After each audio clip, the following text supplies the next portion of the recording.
Hello guys, नमस्ते छ सबैले मेरो एनदर भ्लगमा साथीहरू। आज चाहिँ म तपाईँहरूलाई खासै यो मेरो भिडियो चाहिँ उद्देश्य भन्दाखेरि के हो भन्दाखेरि भुटानको लागि हो। यहाँनिर अब कुन ठाउँमा भुटान पाउँछ भनेर आज त्यही देखाउन गइरहेको छु तपाईँहरूले। यहाँ कुवेतमा भुटान चाहिँ कहाँनिर पाउँछ भनेर खसीको। त्यसले गर्दा चाहिँ म यो फरवनियामा छु। यो फरवनियाको भ्यू हो, हबिब मिनावर स्ट्रिट। यता साइडमा केएफसी छ। त्यो भन्दाखेरि यो अभिन्यू जाने बस हो, सालमिया जाने 66। सो गाइस, अहिले हाल चाहिँ म फरवनियामा छु। म बस्ने बिल्डिङ चाहिँ फरवनिया ब्लक 6मा हो र यहाँबाट चाहिँ अब म बस समातेर अब सालमिया जाने हो। त्यसको लागि सालमियाको लागि चाहिँ मैले बस चाहिँ 66 बस समातेर बसेर त्यहाँबाट यहाँ हिँड्नु पऱ्यो। एक्ज्याक्टली लोकेसन कहाँ हो र कुन ठाउँमा भन्दाखेरि चाहिँ मलाई जाने चाहिँ ओल्ड सकमा पर्ने रहेछ। ओल्ड सकमा गएर त्यहाँनिर चौतारी रेस्टुरेन्ट छ क्या, अनि त्यसैको साइडमा छ। अब यत्तिकै भन्दा त थाहा हुँदैन, म त्यहाँ पुगेर लोकेसन देखाइदिन्छु कुन ठाउँमा रहेछ भनेर एक्ज्याक्टली। ल त त्यही भेटौँ ल सालमिया।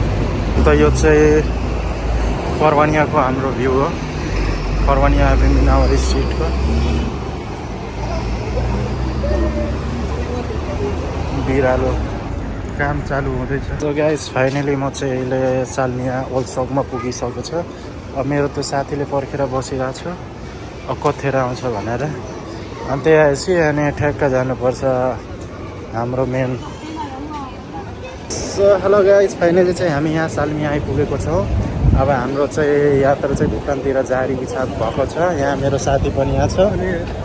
यता हो बाटो चाहिँ यतातिर, सिटबाट सिधै आउने। अन्त यो रेहान भन्ने रहेछ, दम्पा चौतारी रेस्टुरेन्ट छ यहाँनिर। यताबाट स्टेट जाने हो हामी।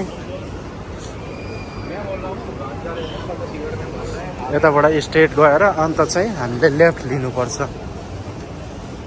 साथीहरू, भिडियो चाहिँ स्किप नगर्नु होला, मजाले हेर्नु होला होइन।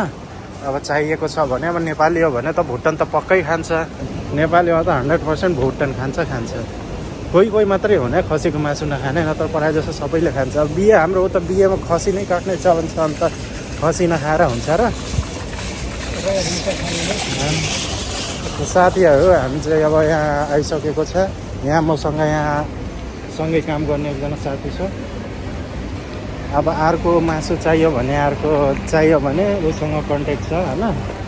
अर्कोवाला चचे, उसको नम्बर चाहिँ मैले यहाँ तल बायोमा हालिदिन्छु। अनि चाहियो भने सिधै त्यहाँबाट कन्ट्याक्ट गर्दा भइहाल्छ होइन। आफ्नो नेपाली केटाहरूले अब त्यसरी त होइन, अब कहिले कसो खान त मन लागिहाल्छ नि होइन। काम गरेको बेला त सम्झना। अब टिकटक भिडियो युट्युबमा हेर्दा कहिले त्यो मासु पकाएको भिडियो आइहाल्छ, त्यहाँदेखि खान मन लागिहाल्छ नि। सो त्यसले गरेर चाहिँ कहिले कसो खाँदा चाहिँ रमाइलो नै हो। पाउँछ अब नम्बर चाहिँ छोडिदिन्छु, के हो कसो हो कति हो उसँग कन्ट्याक्ट गर्दा हुन्छ। ल गाइस, त फाइनली हाम्रो आइपुगेको छ यो भुटान एरिया चाहिँ। यो चाहिँ भुटानको बिल्डिङ रहेछ हो, नेपाली उस चाहिँ होइन, इन्डियन हो। र यहाँ चाहिँ खसीको भुटान पाउँछ।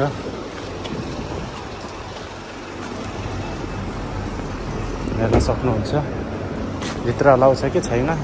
सो त्यसको लागि म स्टप गरिदिन्छु ल। फाइनली साथीहरू, हामीले चाहिँ यो भुटान चाहिँ प्याकिङ गरेर रेडी पारेर राखिदिएको छ। अब चाहिँ अहिले चाहिँ हाम्रो यात्रा चाहिँ सालमिया सी साइडतिर जान आँटेको हो।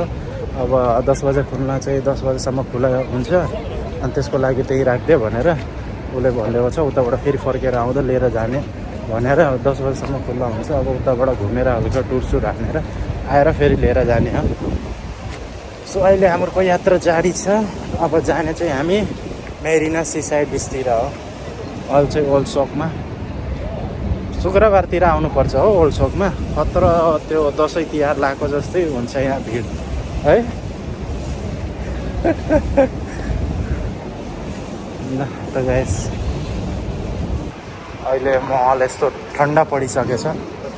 भिड चाहिँ त्यत्रो छैन, तर पनि चिक्सहरू ठिकै छ हेर्नलाई, आँखा सेक्नलाई। थाकेको बेलामा कामसाम भागदौडले गर्दा थाकेको उसले गर्दा चाहिँ आँखा चाहिँ मन बुझाउनले ठिकै छ। हामी त पऱ्यो सोझो मान्छे, यताउति दायाँ बायाँ हेरिन्न। आफ्नो कामले आउने हो, कामले जाने हो। अब साँझ हुने बित्तिकै यो केटीसेटीको चक्कर चाहिँ दिमागमा आउँदैन। त्यो दिमागमा चाहिँ के आउँछ, आज के को सब्जी बनाएर खाने हो, त्यो छुट्टै चिन्ता छ हामीलाई। अरू त केटीसेटीको मतलब लाग्दैन नि।